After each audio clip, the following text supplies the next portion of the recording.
दोस्तों, चैनल पर आपका फिर एक बार स्वागत है। साथियों, हमारी फिल्म इंडस्ट्री में बहुत अच्छे अच्छे कलाकार हैं, अभिनय बहुत अच्छा करते हैं। एक नाम है नसीरुद्दीन शाह। उन्होंने ट्रेनिंग ली, नाटकों में काम किया, आर्ट फिल्मों में भी किया, कॉमर्शियल फिल्मों में भी काम किया। उनकी एक्टिंग का लोहा तो सभी मानते हैं, उनकी अभिनय शानदार है, जानदार है। लेकिन फिल्म इंडस्ट्री में और बाहर भी एक पर्सनल व्यक्ति के रूप में उन्हें कम ही लोग पसंद करते हैं, क्योंकि कभी कभी वो ऐसी बातें कह जाते हैं जो उनके व्यक्तित्व के हिसाब से अच्छी नहीं लगती। पता नहीं उनके दिमाग में ये बात घुस गई है कि वो एक्टिंग ऑफ किंग है, यानी अभिनय के राजा हैं, या ये कहें कि एक्टिंग ऑफ गॉड। वो अपने आप को अभिनय का भगवान समझने लगते हैं। फिल्म इंडस्ट्री में जितने भी अभिनेता हैं या अभिनेत्री हैं, अच्छा अभिनय कर रहे हैं, लेकिन हर एक के अभिनय में वो कोई ना कोई दोष निकालते ही रहते हैं। अपने अभिनय में नहीं निकालते हैं वो दोष। एक अनुपम खेर भी है हमारी फिल्म इंडस्ट्री में। अभी उनके विषय में उन्होंने एक साक्षात्कार में कहा था कि अनुपम खेर के खून में तो चापलूसी है, यानी अनुपम खेर की जो एक्टिंग है वो ज़्यादा बढ़िया नहीं है, और चापलूस करने की आदत है अनुपम खेर को, और चापलूसी अनुपम खेर के खून में है। यानी जेनेटिक ये जो चापलूसी है उनके खानदान में चली आ रही है। बताइए, किसी व्यक्तित्व पर और उसके खानदान पर भी इस तरह का दोषारोपण करना नसीरुद्दीन शाह जैसे प्रतिष्ठित और स्थापित कलाकार को शोभा नहीं देता। यहाँ अनुपम खेर ने भी बड़ा अच्छा जवाब दिया, वो भी नहीं रुके। उन्होंने भी अपनी एक पोस्ट डाली उनके नसीरुद्दीन शाह साहब को। उन्होंने लिखा कि नसीरुद्दीन शाह साहब, आप मुझसे सीनियर हैं और फिल्म इंडस्ट्री में आपके अभिनय का लोग लोहा मानते हैं, बहुत अच्छी बात है, लेकिन आप फ्रस्ट्रेट हैं। आप जो कुछ खाते पीते हैं इसी कारण फ्रस्ट्रेट हैं। अब उन्होंने खाने पीने वाली जो क्या खाते हैं क्या pीते हैं ये तो खैर नहीं बताया, लेकिन ये जरूर कहा कि जो आप खाते पीते हैं उसी से ही आप फ्रस्ट्रेट हैं और आप फ्रस्ट्रेट ही रहेंगे।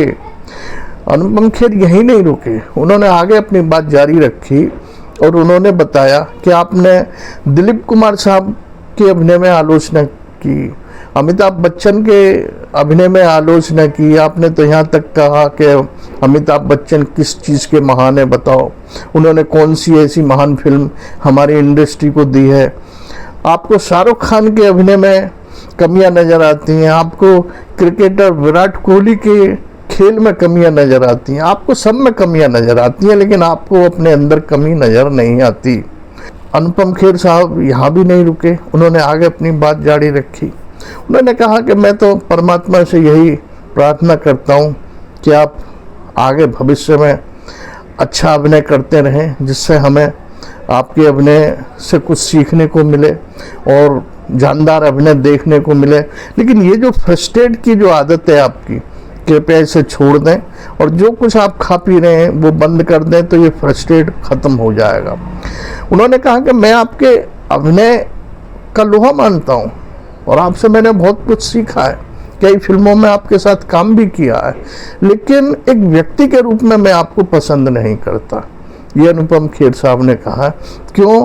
कि आपकी जो नज़र है वो हर एक के अभिनय में दोष ढूंढती है।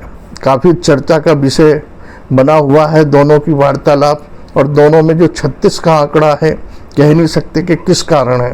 कहीं फ्रस्ट्रेट तो है नसीरुद्दीन शाह साहब, क्योंकि कर्मा जब फिल्म बन रही थी तो उन्होंने कहा था कि मैं दिलीप साहब को बताऊंगा कि संवाद कैसे बोले जाते हैं। शाहरुख खान की एक्टिंग के विषय में भी उन्होंने कहा था कि उछल कूद करना, हकला के बोलना ही कोई एक्टिंग होती है। ये है नसीरुद्दीन शाह साहब और एक है अनुपम खेर साहब। उन्होंने नसीरुद्दीन साहब की बुराई नहीं की है, ये जरूर कहा है कि आप जो खाते पीते हैं शायद उसी वजह से फ्रस्ट्रेट हैं। अब नसीरुद्दीन शाह साहब क्या खाते हैं, कुछ नशा करते हैं या कुछ और कुछ चीज़ लेते हैं, ये अनुपम खेर साहब जाने और नसीरुद्दीन शाह साहब जाने। लेकिन हाँ, ये बात तो है कि नसीरुद्दीन शाह साहब हर एक अच्छे कलाकार हो, नए कलाकार हो, उनमें कमियां जरूर निकालते हैं। फिल्म इंडस्ट्री का ये चलन है कि दूसरे की आलोचना करो तो हम प्रसिद्ध तो हो ही जाएंगे। शायद ये भी नसीरुद्दीन शाह साहब के दिमाग में हो कि मैं किसी ना किसी तरह चर्चा में रहूं, लाइमलाइट रहूं, कुछ ऐसी बातें कहता रहूं अपने समकालीन अभिनेताओं के विषय में, क्रिकेटरों के विषय में, या और क्षेत्र हैं उनके जो प्रतिष्ठित व्यक्ति हैं उनके विषय में। हो सकता है ये उनकी मानसिकता हो, बहरहाल जो भी हो, लेकिन अनुपम खेर और नसीरुद्दीन शाह में ये 36 का आंकड़ा बना हुआ है और कब तक बना रहेगा कह नहीं सकते। दोस्तों, आपने वीडियो देखी सुनी, इसके लिए आपका धन्यवाद, आभार।